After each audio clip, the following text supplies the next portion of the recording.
ओम शांति। सुनते हैं आज 1 सितंबर 2023 के ईश्वरीय अनमोल महावाक्य। आज मीठे प्यारे शिव बाबा ने कहा, मीठे बच्चे, देह सहित सबकी याद भूल, बाप जो है जैसा है उसे यथार्थ पहचान, स्वयं को बिंदी समझ, बिंदी रूप से बाप को याद करो। प्रश्न में कहा, कौन सा ज्ञान इस समय बाप से ही तुम्हें मिलता है और कोई नहीं दे सकते? उत्तर बताया, तुम स्त्री पुरुष साथ में रहते, गृहस्थ व्यवहार की संभाल करते पवित्र रहो। यह ज्ञान अभी इस समय बाप तुम्हें देते हैं और कोई नहीं यह ज्ञान दे सकता। तुम्हें दान तो 5 विकारों का करना है, लेकिन मुख्य है काम, जिस पर पूरी विजय पानी है। सर्वशक्तिमान बाप की याद और श्रीमत पर चलने से ही यह ताकत मिलती है। आज का गीत है, दुखियों पे रहम करो माँ बाप हमारे, भूले हो जिन्हें वही बच्चे हैं तुम्हारे, दुखियों पे रहम करो। ओम शांति। वही बाप बैठ बच्चों को समझाते हैं। कौन है यह बाप? यह बच्चे जानते हैं, जिनके सम्मुख बाप बैठे हैं। अब तुम बच्चों की बुद्धि का योग बेहद के बाप तरफ है। बुद्धि का योग अभिहद के बाप से तोड़ना है। सारी दुनिया के जो भी मित्र संबंधी हैं, बल्कि इस देह को, दुनिया को, सबको भूलना है। यह बाप के डायरेक्शन मिलते हैं। बाप बच्चों को कभी नहीं भूलते हैं। बाप तो कहते हैं, भक्ति मार्ग में भी तुम भक्तों की हम संभाल करते आए हैं, परंतु ड्रामा अनुसार तुम बच्चों को भूलना ही है। भूलवाती है माया, हम हैं आत्मा, यह भी रावण भुला देते हैं। देह अभिमानी बना देते हैं। यह तुम बच्चों का पार्ट है। ऐसे नहीं कि तुम वहाँ सिर्फ बाप को भूल जाते हो, परंतु वह जो है जैसा है उस बाप की याद और सुख देने का ज्ञान भूल जाते हो। अभी तुम जानते हो बाबा कल्प कल्प आते हैं। बाबा कैसा है यह भी बुद्धि में धारण करना है। मनुष्यों ने तो शिवलिंग का बड़ा चित्र बना दिया है और सभी के चित्र तो ठीक हैं, जैसे ब्रह्मा, विष्णु और शंकर का चित्र भी ठीक है, मंदिरों में पूजे जाते हैं, परंतु परमपिता परमात्मा का नाम, रूप, देश, काल जो है वह भूल जाते हैं। परमपिता परमात्मा का नाम शिव है, रूप ज्योति बिंदु है, देश परमधाम है, काल है संगम युग पर आते हैं। चित्र भी भूल जाते हैं। अभी तुम बच्चों को समझाया जाता है कि आत्मा बिंदी रूप है, स्टार मिसल बिंदी है, भ्रकुटी के बीच में रहती है। बच्चे जानते हैं हम आत्मा हैं। शरीर की भ्रकुटी के बीच मुझ आत्मा का स्थान है, दोनों नैनों के मध्य। यह तो सब मानेंगे, बहुत सूक्ष्म बिंदी जैसी है। यह भी जानते हो परमपिता परमात्मा भी ऐसे बिंदी रूप ही होगा। खुद आकर समझाते हैं, मैं भी बिंदी हूँ, परंतु मनुष्यों ने बड़ा रूप ज्योतिर्लिंगम बना दिया है। जैसे बुद्ध का भी बड़ा लंबा चौड़ा रूप बनाते हैं। पांडवों के शरीर भी भक्ति मार्ग में बहुत लंबे बनाते हैं। भक्ति मार्ग में लंबे चित्र होते हैं, ज्ञान मार्ग में छोटी चीज होती है। परमात्मा कहते हैं, मैं बिंदी हूँ। कहाँ कहाँ बहुत बड़ा लिंग भी रखते हैं। नहीं तो बिंदी की पूजा कैसे हो सके? पूजा तो जरूर बड़ी चीज की होगी ना। तुमको अभी बिंदी रूप समझाया है। इन बातों को मनुष्य तो समझ न सके। तुम बच्चों को भी पहले यह समझ नहीं थी। अभी जब परिपक्व अवस्था हुई है तो समझते हो। यह तो यथार्थ बात है। अगर शुरू से लेकर बाबा भी समझाते तो हम समझ नहीं सकते, क्योंकि बिंदी कोई चीज तो है नहीं, हम मानते नहीं।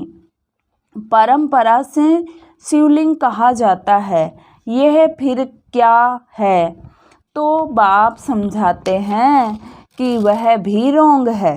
मैं जो तुम्हारा बाप हूँ, मैं बिंदी हूँ। तुम्हारा भी बिंदी रूप है, परंतु पूजा आदि के लिए बड़ा जो शिवलिंग बनाते हैं। आत्माओं का रूप भी शालिग्राम बनाते हैं, परंतु ऐसे है नहीं। आत्मा इतनी बड़ी हो नहीं सकती। आत्मा देखने में भी बड़ा मुश्किल आती है। यह समझने की बहुत बड़ी गुहा बातें हैं। आत्मा भी बिंदी रूप है। इस शरीर, इस छोटी सी आत्मा में 84 जन्मों का पाठ है। एक सेकंड न मिले दूसरे से। 84 जन्मों का पाठ सारा एक छोटी सी आत्मा में नूंधा हुआ है। यह बड़ी कुदरत की बात है। सारा पाठ बिंदी में रहता है।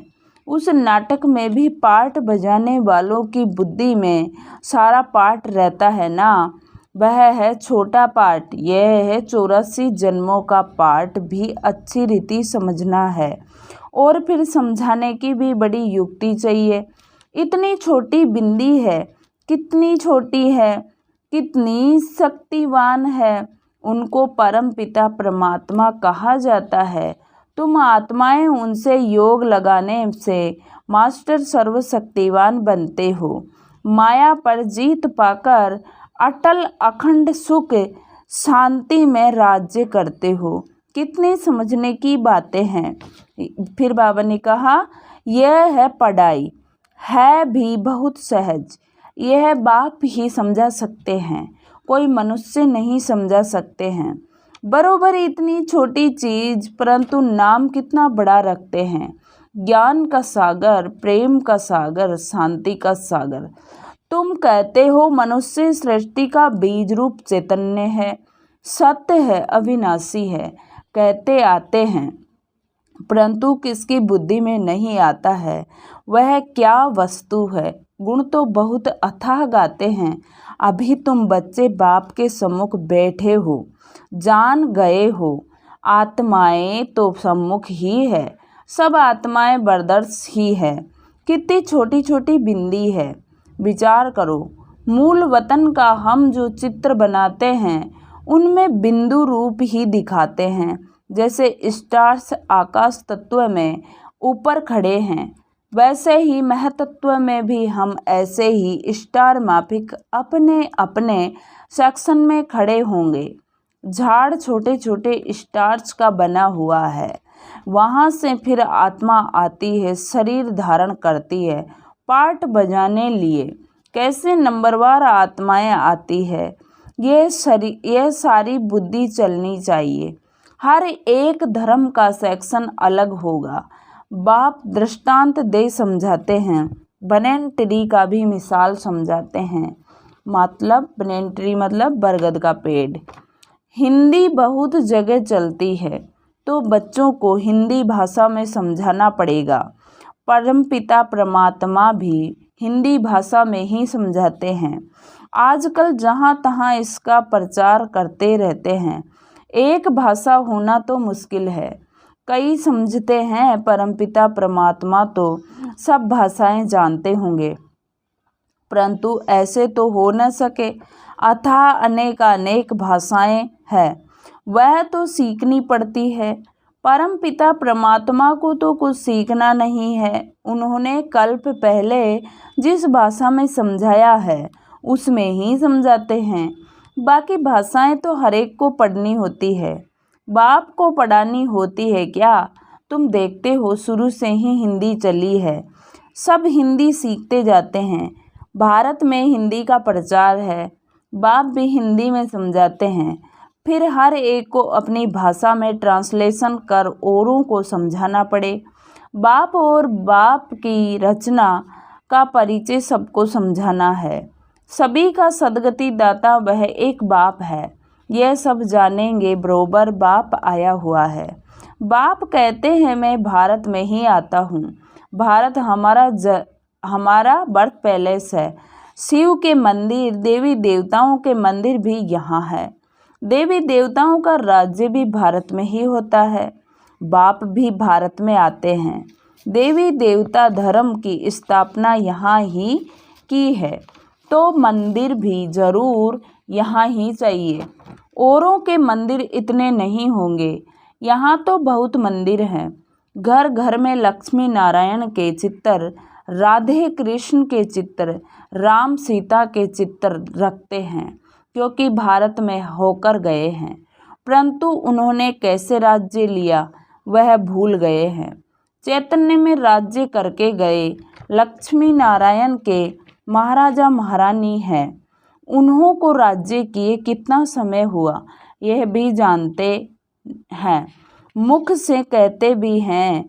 क्राइस्ट से 3000 वर्ष पहले देवी देवताओं का राज्य था, तो क्राइस्ट को 2000 वर्ष हुए ना। तो जो ऐसे कहते हैं उन्हें उसी बात पर समझाना चाहिए।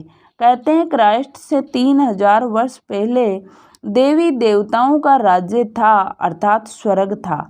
ऐसे नहीं कि क्राइस्ट भी उस स्वर्ग में था। पूछेंगे क्रिश्चियन लोग तब कहाँ थे, यानी उन्हों की आत्माएं कहाँ थी। इस्लामी, बौद्धि, क्रिश्चियन आदि की आत्माएं सब कहाँ थी। यह समझाना तो बड़ा सहज है। वह सब निर्वाण धाम व निराकारी दुनिया में, परम धाम में थी। निराकारी दुनिया भी थी।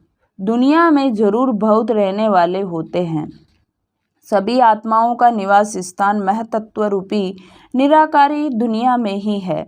तुम बच्चों की बुद्धि में अभी यह है कि इस समय सब देवी देवताओं के आत्माएं हाजिर है। तब बाप आए हैं, फिर से देवी देवता धर्म की स्थापना करते हैं। समझो कोई धर्म आता है, पहले तो बहुत छोटा होता है। छोटी छोटी शाखाएं निकल जब पूरी होती है, तब ये तुम्हारा फाउंडेशन भी पूरा होता है। फिर बाबा ने कहा, बीज और झाड़ का राज समझना और समझाना तो बहुत सहज है। मनुष्य सृष्टि का झाड़ बहुत धर्मों का है। समझते भी हैं फलाना धर्म था तो फलाना धर्म नहीं था। अभी छोटे छोटे धर्म तो निकलते हैं, आगे तो नहीं थे ना। छोटी छोटी शाखाएं तो अभी निकली है।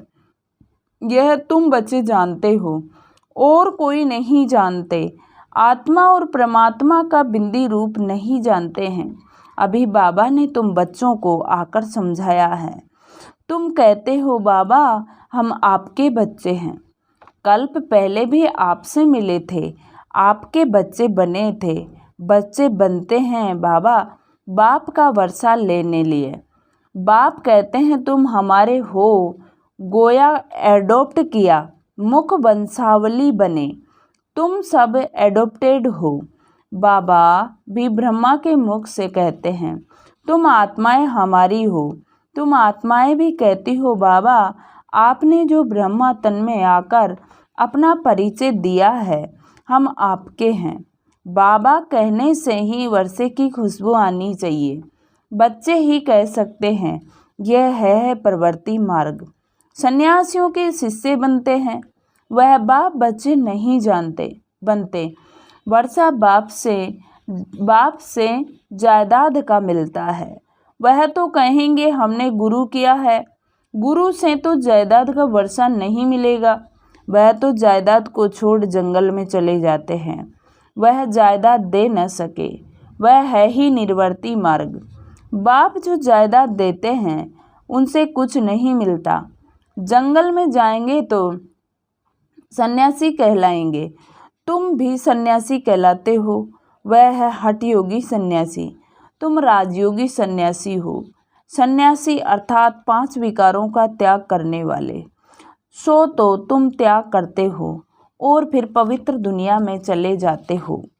वह त्याग कहते हैं, परंतु पवित्र दुनिया में नहीं जाते, पतित दुनिया में ही रहते हैं। फिर बाबा ने कहा, तो बाप समझाते हैं, आत्मा कितनी छोटी है, इतनी छोटी वस्तु में कितनी ताकत है, अविनाशी भी है। वह बाप इस शरीर द्वारा समझाते हैं, तुम्हारी आत्मा समझती है। बाप कहते हैं, मैं आता ही तब हूँ जब कलयुग का अंत है। तमो प्रधान पतित तो जाते हैं, मुझे याद भी तब करेंगे जब संगम होगा, तब ही हम आएंगे, तब ही विनाश के चिन्ह भी देखने में आएंगे। सो तो बरोबर देखते हो, अभी तुमको समझ मिलती है, वह फिर औरों को देनी है। अभी कलयुग का अंत जरूर है। यादव कौरव पांडव भी है, महाभारत लड़ाई भी है, बरोबर उस समय राजयोग भी सीखते थे। पांडवों ने विजय पाई, यादव कौरव विनाश हुए। स्वर्ग में तो एक ही धर्म होता है, अनेक धर्म खलास हो जाते हैं। यह बाप बैठ समझाते हैं। बच्चे जानते हैं, बाबा की इस राजयोग की शिक्षा से हम बरोबर सो देवी देवता पद पाते हैं। तुम पुरुषार्थ करते हो, हम तो नर से नारायण ही बनेंगे, बाप का वारिस जरूर बनेंगे, तख्त नसीन बनेंगे। फिर जितना जो पुरुषार्थ करेंगे उतना पद पाएंगे। पुरुषार्थी छिपे नहीं रहते, वह बड़े मस्त होते हैं। पहले पहले प्रतिज्ञा करते हैं। बाप के जन्म बाद है रक्षाबंधन। बाप को जानते तो पहले प्रतिज्ञा करनी है। बाप कहते हैं, काम महाशत्रु है। दान तो पांचों ही विकारों का करना है, परंतु पहले पहले मुख्य काम है। इनसे बड़ा खबरदार रहना है। भल स्त्री साथ भी रहे, साथ हो, गृहस्थ व्यवहार में रहते पवित्र रहना मेहनत का काम है। सर्वशक्तिवान बाप को याद करने से और उनकी श्रीमत पर चलने से ताकत मिलती है। बाप का फरमान है, साथ में रहते, इकट्ठे रहते पवित्र रहना है। आगे तो स्त्री पुरुष इकट्ठे रहने से आग लगती थी। बाप कहते हैं, इकट्ठे रहो परंतु आग न लगे। अच्छा, मीठे मीठे सिकिलदे बच्चों प्रति माता पिता बाप दादा का याद प्यार और गुड मॉर्निंग। रूहानी बाप की रूहानी बच्चों को नमस्ते नमस्ते शुक्रिया। हम रूहानी बच्चों की रूहानी बाप दादा को याद प्यार गुड मॉर्निंग और नमस्ते बाबा, नमस्ते, शुक्रिया बाबा, शुक्रिया, वाह बाबा वाह। धारणा के लिए मुख्य सार है।